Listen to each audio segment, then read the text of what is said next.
نماز شروع کرنے سے پہلے ہمیں کن باتوں کا خیال کرنا چاہیے؟ تو یہ جو باتیں میں بتانے جا رہا ہوں یہ باتیں یاد رکھیے اور ان پر عمل کا اطمینان کر لیجئے نماز شروع کرنے سے پہلے۔ نمبر 1، آپ کا رخ قبلے کی طرف ہونا ضروری ہے۔ جب آپ نماز پڑھ رہے ہوں تو اس بات کا دھیان رکھیں کہ آپ کا رخ قبلے کی طرف ہو، کیونکہ آپ نے نماز شروع کر دی اور آپ کا رخ قبلے کی طرف نہیں ہے تو آپ کی نماز ٹھیک نہیں ہوگی۔ میں ایک مرتبہ دہلی گیا ہوا تھا تو جمعے کی نماز میں بھیڑ زیادہ تھی تو مجھے بھی جگہ نہیں ملی مسجد کے اندر۔ مسجد کے باہر جو لوگ نماز پڑھ رہے تھے میں بھی انہی کے ساتھ شریک ہو گیا۔ جب میں نے غور کیا تو وہ لوگ جو ہے نا ان کا رخ ہی غلط ہو رہا تھا، تو میں نے لوگوں کو بتایا کہ بھائی آپ لوگوں کا رخ غلط ہو رہا ہے مسجد کے اندر کے رخ کے حساب سے۔ بہرحال سب لوگوں نے رخ کو صحیح کیا، اسی لیے اس بات کا خوب خیال کرنا چاہیے کہ ہم جس طرف رخ کر کر نماز پڑھ رہے ہیں وہ قبلے کی طرف صحیح ہونا چاہیے۔ دوسری چیز جس کا ہمیں نماز شروع کرنے سے پہلے خیال کرنا ہے وہ یہ کہ ہمیں سیدھے کھڑے ہونا ہے، ٹھیک ہے، اور نظریں سجدے کی جگہ پر ہونی چاہیے، ٹھیک ہے۔ گردن کو جھکا کر تھوڑی جو ہے وہ سینے سے لگا لینا یہ بھی مکروہ ہے۔ یوں بعض لوگ ہوتے ہیں نا یوں کر لیتے ہیں یوں، تو ایسے گردن کو جھکا لینا کہ تھوڑی سینے سے لگ جائے یہ بھی مکروہ ہے۔ اور بغیر کسی وجہ کے سینے کو جھکا کر کھڑے ہونا، یوں جھک کر کھڑے ہونا، مطلب آپ کر رہے ہیں تو یوں جھک کے کھڑے ہیں، خواہ میں بغیر کسی وجہ کے سینے کو جھکا کر کھڑا ہونا یہ بھی درست نہیں ہے۔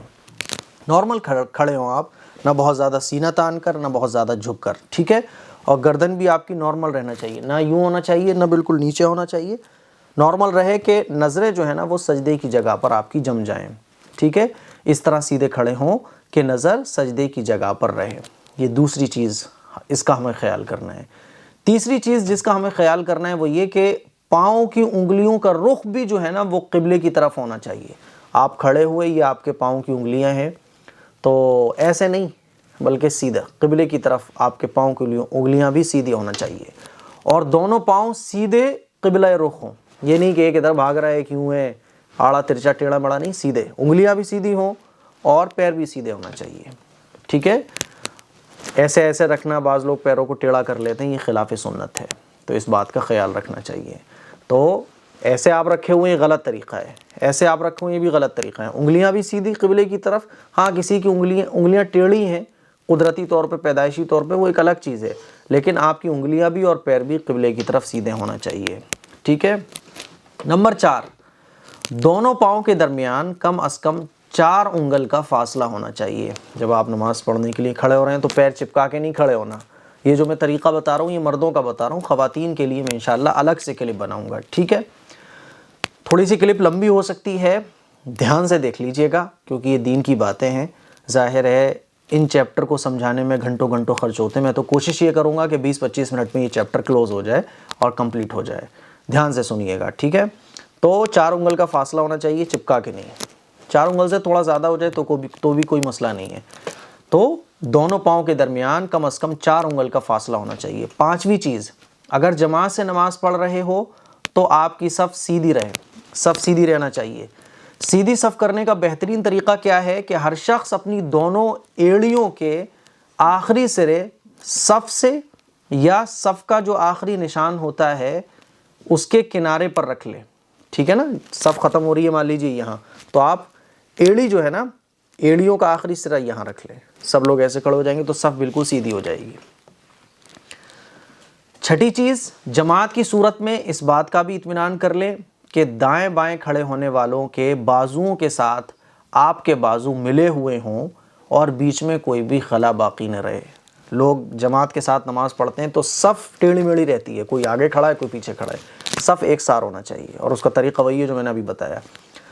سیدھے کھڑے ہونے کے بعد برابر والے کا بازو جو ہے نا وہ آپ کے بازو سے مل رہا ہو تاکہ صف کے بیچ میں کوئی بھی جگہ خالی نہ رہے۔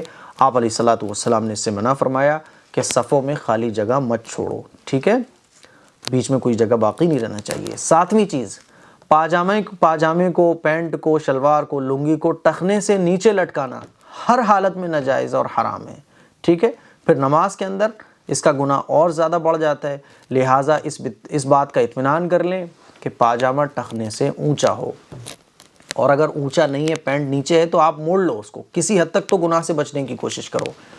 8ویں چیز جس کا ہمیں خیال رکھنا ہے کہ ہاتھ کی آستینیں پوری طرح ڈھکی ہوئی ہونا چاہیے، ٹھیک ہے؟ یہ ساری چیزیں آپ نوٹ بھی کر سکتے ہیں، میں نے بڑی محنت سے یہ نوٹ کی ہیں، اسی لیے ذرا تھوڑا سا دھیان سے سنیں اور عمل کرنے کی کوشش کریں، شیئر بھی کریں۔ پوری آستین ڈھکی ہوئی ہونا چاہیے، یہ نہیں مڑی ہوئی ہو، آستینیں مڑی ہوئی نہیں ہونا چاہیے، صرف ہاتھ کھلے رہیں، بس آپ کے ہاتھ کھلے رہیں، آستین اگر یہاں تک ہے تب بھی آپ کھلے رکھو، موڑے نہ آپ اسے، ٹھیک ہے؟ بعض لوگ آستینیں چڑھا لیتے ہیں، یہ غلط طریقہ ہے، یہ درست نہیں ہے۔ نمبر 9، ایسے کپڑے پہن کر نماز میں کھڑے ہونا مکروہ ہے جنہیں پہن کر انسان لوگوں کے سامنے نہ جاتا ہو، ہے نا؟ جو کپڑوں میں آپ دوستوں سے نہیں مل سکتے، باہر سڑک پہ نہیں جا سکتے، یا لوگوں کے سامنے جانے میں آپ کو شرم آتی ہے، تو ایسے کپڑوں میں نماز پڑھنا بھی مکروہ ہے۔ تو یہ تو ہو گیا، ابھی ہم نے نماز شروع نہیں کی۔